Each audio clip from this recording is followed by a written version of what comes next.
Hello friends, কেমন আছো তোমরা সবাই? আশা করি খুবই ভালো আছো। আবারও চলে এলাম নতুন একটা ব্লগ নিয়ে। আর আজকে যাব ফ্যামিলিকে নিয়ে ঘুরতে দীঘা। তোমরা থাম্বনেল থেকে বুঝতেই পেরেছো। তো ব্যাগ মোটামুটি গোছানো কমপ্লিট, আর এখন বাজে রাত্রি 2টো। আজকে শনিবার, 25 তারিখ, 25শে মে। আর সত্যি কথা বলতে একটু চাপের মধ্যে আছি, বিকজ ঝড় আসছে শুনছি। তার মধ্যেও আছে আজকে দীঘাতে ভোট, মানে ইলেকশন। হ্যাঁ, তো জানি না কি হবে। চলো, আই হোপ এনজয় হবে, ভালোই লাগবে। তো দেখা যাক কি হয়। আহ, আজকে পর্যন্ত আমি যেটা লাস্ট আপডেট পেয়েছিলাম কি, 60টা টিকিট ক্যান্সেল হয়ে গেছে। আমাদের টিকিট ওয়েটিং এ ছিল, সেটা কনফার্ম হয়ে গেছে। তো দেখা যাক কি হয়, সঙ্গে থাকো। আই থিঙ্ক ব্লগটা ভালোই হবে।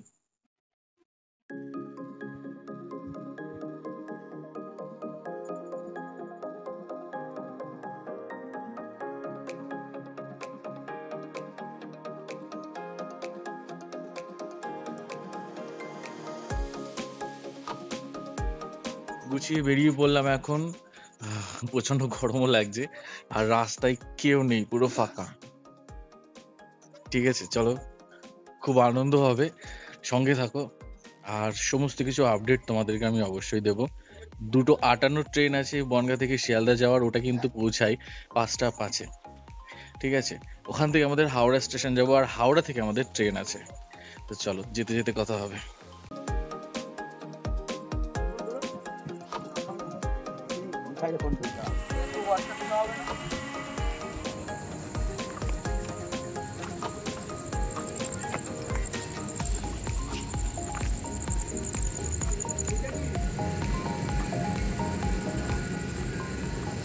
এখন বাজে 2:35, আর আমরা চলে এসেছি বনগাঁ স্টেশনে। আর আমাদের কিন্তু ট্রেন এই 3 নম্বর প্ল্যাটফর্ম থেকে ছাড়বে, শিয়ালদা যাওয়ার গাড়ি। এই ট্রেনের টাইম হচ্ছে 2:58।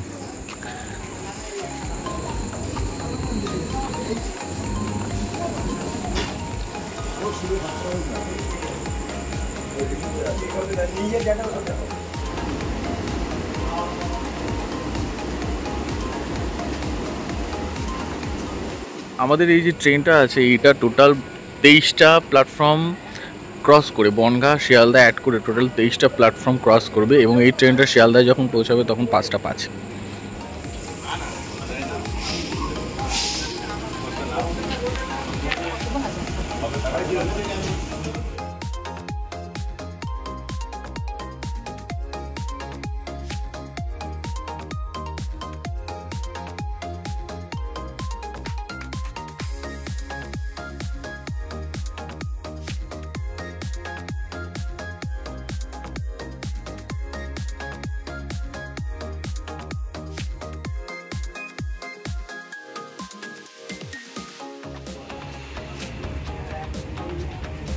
আমি একা না, দুজন দুজন মিলে বলতে হবে, এই করতে সে মাসিরা যাচ্ছে।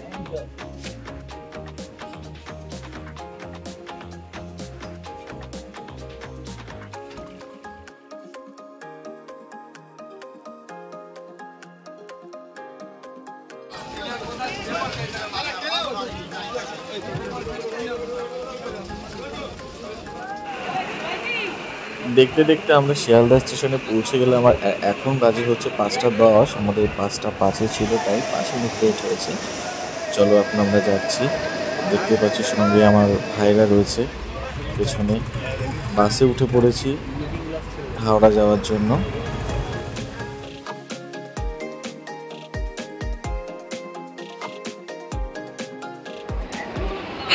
এই যে তোমরা দেখছো ট্রেনটা, এটা কিন্তু এনজেপির উদ্দেশ্যে বেরিয়ে যাচ্ছে ট্রেনটা। এই পাহাড়িয়া এক্সপ্রেস কিন্তু একদম সঠিক টাইমে আমাদের হাওড়া স্টেশনে 10 নম্বর প্ল্যাটফর্মে চলে এসেছিল।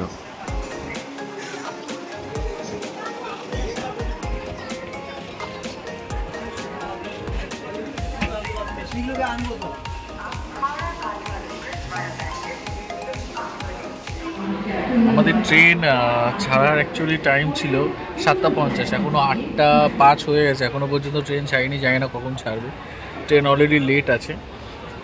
তো দেখা যাক কখন গিয়ে পৌঁছায়। হাওড়া থেকে দীঘা যেতে টোটাল 8টা স্টপেজ পড়ে, কখন পৌঁছায়। অলরেডি ট্রেন 15 মিনিট লেট আছে, এখনও ছাড়েনি।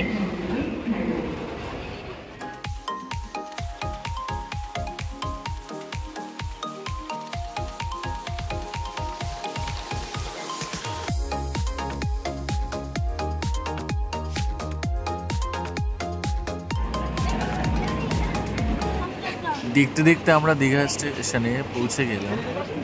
একদম সঠিক টাইমে ট্রেন ঢুকিয়ে দিয়েছে দীঘা স্টেশনে।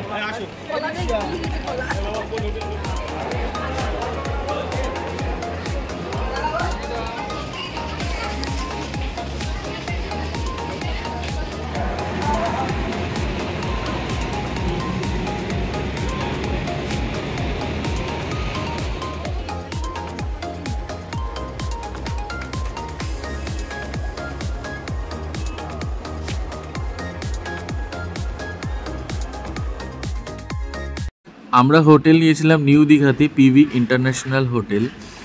আর হোটেলটা খুবই ভালো ছিল, কিন্তু আমার কাছে অতটা ভালো লাগেনি, কারণ স্টাফের ব্যবহার একদমই খারাপ, সার্ভিসও খুব একটা ভালো না। তো আমি কখনো কাউকে সাজেস্ট করব না যে এই হোটেলটা নেওয়ার জন্য।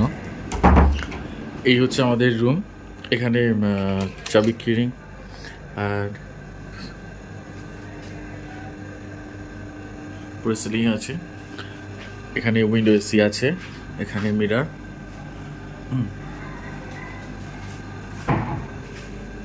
একটা টিভি আছে, ওয়াশরুমটা একবার দেখিয়ে দিই, শাওয়ার আছে, গিজারও আপনারা পেয়ে যাবেন। এখানে একটা মিরর আছে,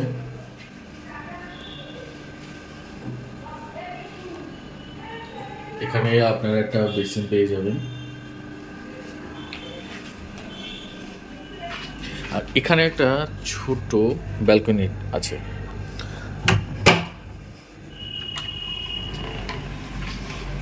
ছোট্ট একটা ব্যালকনি থেকে ভিউটা ঠিক এরকম। এখান থেকে ব্যালকনিটা কাজে লাগবে না। হোটেলের ফ্রন্ট সাইড কিন্তু ওই সামনে। আমাদের থেকে ডবল বেডের রুম নেওয়া হয়েছিল 2000 টাকা, আর সিঙ্গেল বেডের রুমের ভাড়া নেওয়া হয়েছিল 1400 টাকা। সেই হিসাবে দুদিনের ভাড়া দাঁড়িয়েছিল 12,400 টাকা। আমরা কিন্তু অ্যাডভান্স বুকিং করে গেছিলাম, মিনিমাম 15 থেকে 20 দিন আগে বুকিং করা ছিল আমাদের।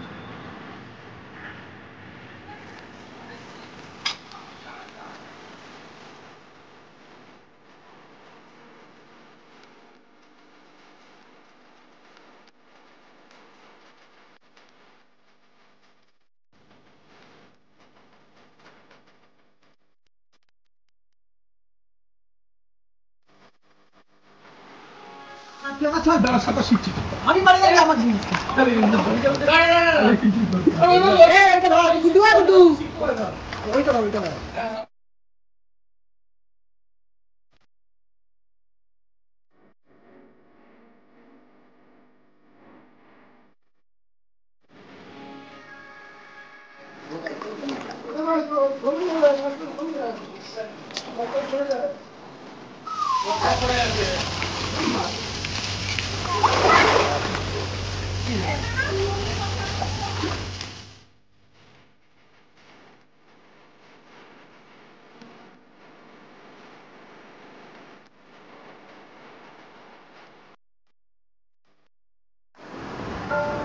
দীঘায় ঘুরতে এসে এত একটি খারাপ ঘটনার সম্মুখীন হব কখনো ভাবতে পারিনি।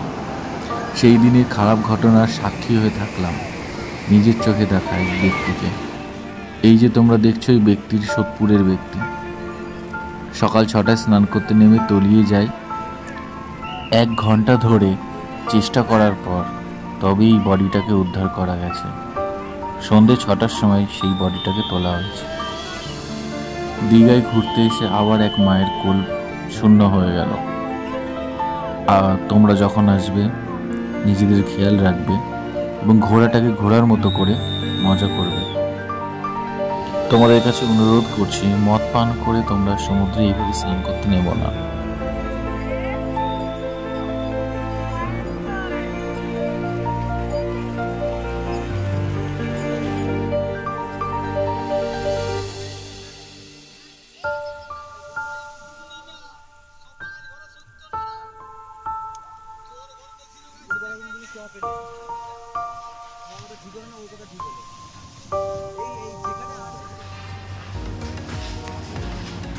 গুড মর্নিং সবাই। আজকে আমাদের দ্বিতীয় দিন দীঘায়। আজকে কিন্তু ঝড় আসতে চলেছে।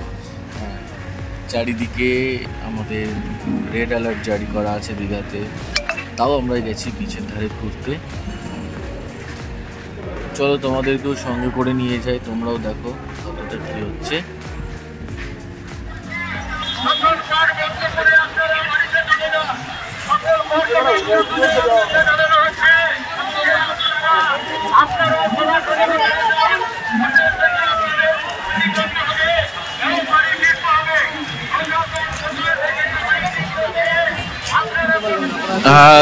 তোমরা দেখতেই পাচ্ছ এখানে এখন একটা অ্যানাউন্সমেন্ট চলছে, এমার্জেন্সি অ্যানাউন্সমেন্ট, যে খুব 120 কিলোমিটার বেগে ঝড় আসছে।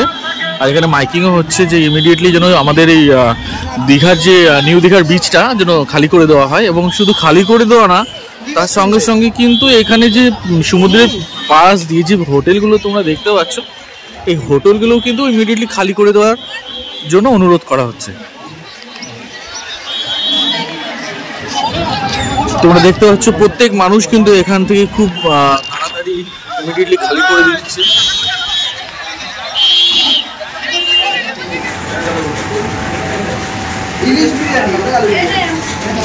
ইলিশ বিরিয়ানি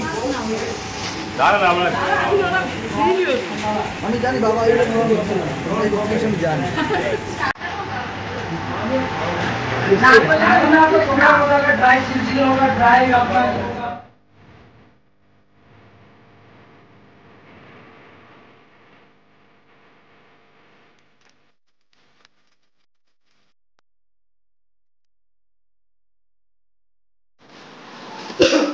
তোমরা যে এই রুমটা দেখছো, এই রুমটা হচ্ছে ডবল বেডের রুম। আর বেডগুলো এতটাই ছোট যে দুজন শোয়া খুবই কষ্টকরের ব্যাপার। আমাদের 3 দিন 2 রাতের একটা ট্রিপ ছিল, কমপ্লিট হয়ে গেল আজকে। আজকে বেরিয়ে যাচ্ছি।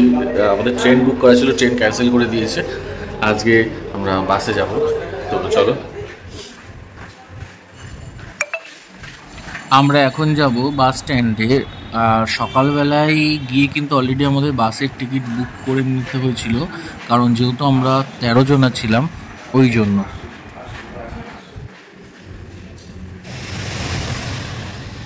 যেহেতু আমরা ঝড়ের মধ্যে দীঘাতে ছিলাম, এখানে কিন্তু ঝড়ের সেরকম কিছুই হয়নি, শুধু একটু হালকা হাওয়া হয়েছে আর মাঝের মধ্যে বৃষ্টি হয়েছিল।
এখন কিন্তু 10:30 বাজে আর আমাদের বাসের টাইম কিন্তু 10:40।